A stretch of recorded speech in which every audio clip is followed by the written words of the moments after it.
Sözcükler yalnız iletişim kurmak için değil, hayatımızın yönünü belirleyecek de önemli araçlardır. Başarılı, zeki insanların nasıl dikkatli ve özenli bir şekilde kelimelerini seçtiklerini sen de fark etmişsindir diye düşünüyorum. Ama burada en önemli sır aslında ne söylediklerinde değil, ne söylemediklerinde saklı. Bu videoda akıllı insanların söylemeyi tercih etmediği 14 farklı kelime kalıbını seninle birlikte inceleyeceğiz. Ve tabii söylemeyi tercih etmedikleri 14 kalıbın yerine neyi kullandıklarını da seninle paylaşacağım. Unutma ki doğru kelimeler birçok kapıyı açarken yanlış kelimeler de birçok fırsatın elimizden gitmesini sağlar. Şimdi bu videoyu sonuna kadar izleyip sen de yaşamında çok kolaylıkla hayata geçirebileceğin bu yeni dil kalıplarını öğren ve böylelikle daha doğru ilişkiler, daha doğru iletişimler kurarak aynı zamanda da özgüvenini güçlendir. Hazırsan başlayalım.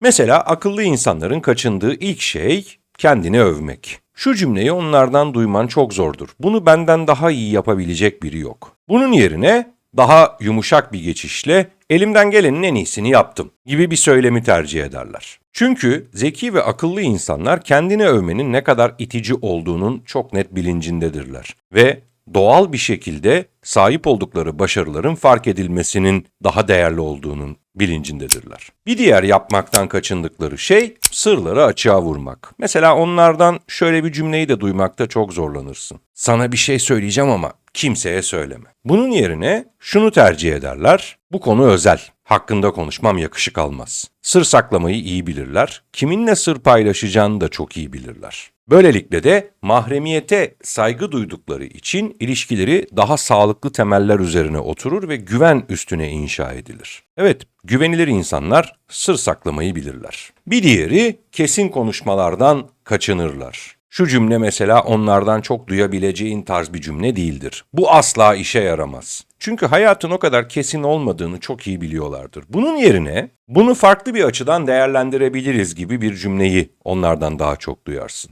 O yüzden de sen ne kadar plan yaparsan yap, hayat kendi planını uygulamaya soktuğu için akıllı ve zeki insanlar kesin konuşmaktan çok net bir şekilde kaçınırlar. Hatta asla ya da her zaman gibi başlayan cümleleri kullanmadıklarını sen de fark edebilirsin. Mesela sürekli mazeretler uydurmazlar. İşte vaktim yoktu yapamadım ya da işte bir sözünü tutamaz, ya şartlar öyleydi ama şartlar böyleydi, işte sözümü tutamadım da şartlardı şurtlardı gibi şeylerin içine asla girmezler. Bunun yerine bu sefer yetiştiremedim ama ilerleyen dönemde daha dikkatli olacağım ya da bu sefer bu sözümü tutmakta zorlandım ama ilerleyen safhada bunu tutmak için elimden geleni yapacağım gibi cümleler daha çok duyarsın onlardan. Çünkü yaptıkları bir hatayı da kabullenirler. Ve yaptığın hatayı kabullenmek kişisel gelişimin başlangıcıdır. Aynı zamanda da çevrede saygı uyandıran ve güvenilir sıfatlarını da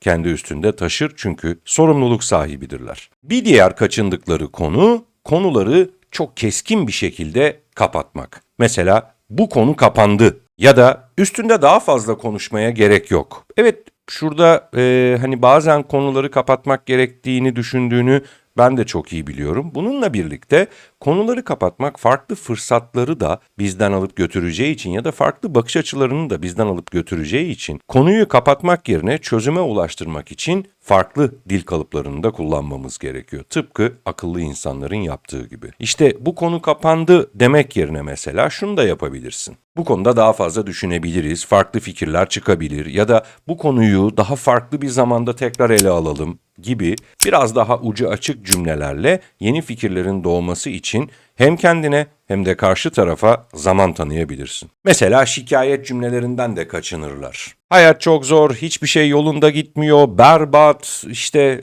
şartlar şöyle, şartlar böyle, ne yaparsam yapayım olmuyor gibi sızlanan çocuk gibi mızmızlanmaları onlardan duyamazsın. Ama bunun yerine ne duyarsın biliyor musun? Bu durum beni zorluyor ama çözüm arıyorum. İçinde olduğum durumun zor olduğunun farkındayım, bir çözümün peşindeyim gibi daha ucu açık ve daha motive edici cümleler duyarsın onlardan. Bu da sende şöyle bir etki yaratır. Hem o kişilere daha fazla güvenirsin hem de hayranlık beslemeye başlarsın. Neden? Çünkü karşılaştıkları zorluklarda yılmayıp çözüm odaklı bir şekilde yeniden konuyu değerlendirebildikleri için. Ve tabii aynı zamanda da şikayet etmeyip enerjiyi yukarı çektikleri de çok güzel bir noktada sana kattıkları değerlerden bir tanesidir bu tarz insanların. Başkaları hakkında da kötü konuşmazlar mesela. O kişi kötü, bu kişi kötü, o şöyle, bu böyle gibi şeylerin içine çok fazla dahil olmazlar. Onun yerine şöyle bir yumuşak geçiş duyabilirsin onlardan. Onun bakış açısı bu. Herkesin güçlü ve zayıf yönleri olabilir gibi daha yumuşak bir bakış açısıyla karşısındaki kişiyi kabullenme yoluna gider. Unutma ki başkalarını kötüleyen kişiler hakkında da insanlar kötü düşünürler. Bu sayede de böyle yaparak akıllı ve zeki insanlar kendilerinin kötülenmesi noktasının da önüne set çekmiş olurlar. Başkalarının fikirlerine de hor bakmazlar. Onları anlamaya çalışırlar. Bu ne saçma bir fikir gibi bir cümleyi onlardan duymazsın. Ama şöyle bir noktada seni yönlendirebilirler. Farklı bir açıdan daha bakalım, gel birlikte değerlendirelim. Bunu iş hayatında çok görürsün ya da özel hayatında da çok görebilirsin, sosyal hayatında da çok görebilirsin. Böyle insanlar mutlaka vardır etrafında. Farklı bir açıdan bakmayı düstur edinmiş. Böylelikle de seni aynı zamanda yenilikçi olmaya, farklı fikirlere açık olmaya iterler üstü kapalı bir şekilde. Sen de kendini zorlamaya başlarsın. Acaba farklı bir açıdan da bakılabilir mi? Aceleci yargılardan kaçınırlar, daha rasyonalisttirler, ellerindeki veriye dayanırlar. Mesela bu kişi hakkında içimde kötü bir his var gibi bir yargının içinde çok fazla olmayı tercih etmezler. Genelde de bir insanla ilgili söyledikleri şey ya da fikirlerini açıklamak istiyorsa onu tanımaya, biraz daha tanımaya ihtiyacım var. Ondan sonrasında fikirlerimi paylaşabilirim gibi bir yumuşak geçiş cümlesi yine onlardan duyarsın. Çünkü çok iyi bilirler ki acele kararlar yanlış yönlendirmelere yol açacaktır. Sabırlı olmak ve kendine zaman tanımak akıllı ve zeki insanların güçlü yönlerinden bir tanesidir. Memnuniyetsiz değillerdir. Var olan şeylerle kendilerini mutlu etmeyi çok iyi bilirler. Evet, hedefleri yüksek olabilir, daha güçlü şeyler istiyor olabilirler. İşte şuna sahip olamadım, buna sahip olamadım diye hayıflanıp memnuniyetsizlik belirtisi göstermezler. Bununla birlikte şöyle bir yaklaşımda bulunurlar. Beni rahatsız eden şeyler var ya da geliştirmem gereken yönler var ya da evim artık benim için yeterli değil, daha iyisi için çözümlerim var gibi yaklaşımlarla memnuniyetsizlik yerine çözüm odaklı bir bakış açısını tercih ederler. Bu da tabii daha dengeli ve huzurlu bir yaşamın kapılarını açar onlara. Ve tabii etrafındakilere de. Negatiflikten kesinlikle kaçınırlar. Kesinlikle kaçınırlar. Negatif olmayı kendilerine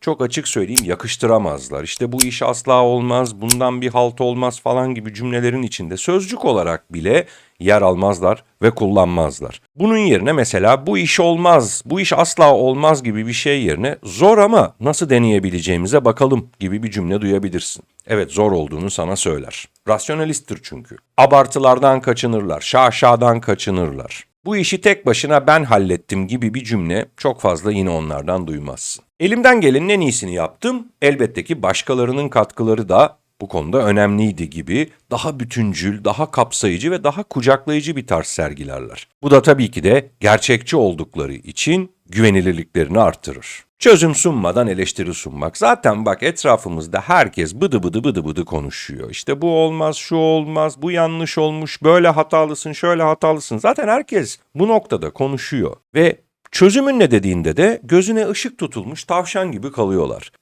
Madem bir çözümün yok o zaman neden konuşuyorsun? İşte akıllı ve zeki insanlar çözümü olmadığı yerde sessizliği seçer. Ama bir çözüm önerisi varsa kafasında da şu şekilde bir giriş yapar. Burada bazı hatalar görüyorum. Tabii bu benim perspektifimde. Bunlarla ilgili şöyle fikirlerim var. Gel bir farklı açıdan beraber bakalım. Böylelikle yargılayıcı eleştirilerden yapıcı eleştiriye doğru geçerler. Bu da tabii ki de sorunların çözümü noktasında katkı sağlar. Son maddemiz 14. madde, düşünmeden konuşmazlar. Genelde sessiz kalmayı severler bu tarz kişiler. Sessizliğin gücünü kullanırlar. Ve atak davranmazlar. Heyecanlansa bile bunu hemen yapalım falan gibi bir ataklık çok fazla görmezsin onlardan. Genelde yine birkaç önceki maddelerde olduğu gibi kendine zaman tanımayı seçer ve tabii ki de sana da zaman tanımayı seçer. Bunun üstüne biraz düşüneyim, size dönerim der. Ya da bunun üstüne biraz düşüneyim, fikirlerimi beyan ederim der. Böylelikle de hangi konu olursa olsun düşünerek konuşmak yanlış anlaşılmaları da ortadan kaldıracaktır. İşte gördüğün gibi etrafında çözüm odaklı, akıllı, zeki insanların farklı yaptığı diğerlerine nazaran karşılaştırdığımızda hayatlarında yapmamayı tercih ettiği şeyleri senin için sıraladım. Hayatta küçük değişiklikler çok büyük farklar yaratabilir. Sadece bir sözcük deyip geçme sakın. Çünkü biliyorsun ki söz var, adamı vezir eder, söz var, adamı ipe götürür. İlişkilerini daha sağlıklı yaşamak, yaşamı daha huzurlu yaşamak, daha dingin yaşamak noktasında zihnini programlamak istiyorsan gün içinde konuştuğun sözcüklere de dikkat etmen gerekiyor. Böylelikle de çevrene daha olumlu, daha pozitif enerjiler, daha güvenilir bir insan olduğun noktasında kanıya varmaları için birçok katkı sağlarsın. Unutma ki insanlar sorun yaratan değil, sorunları çözen insanları severler. Ve videonun bu kısmına kadar geldiysen, eğer seni etkilediyse beğen butonuna tıklamayı, abone olmayı ve bildirimleri açmayı unutma. Aynı zamanda sözcüklerin gücünü yaşamına adapte etmesini istediğin arkadaşlarınla da bu videoyu paylaş. Bir sonraki videoda görüşene kadar da kendine iyi bak.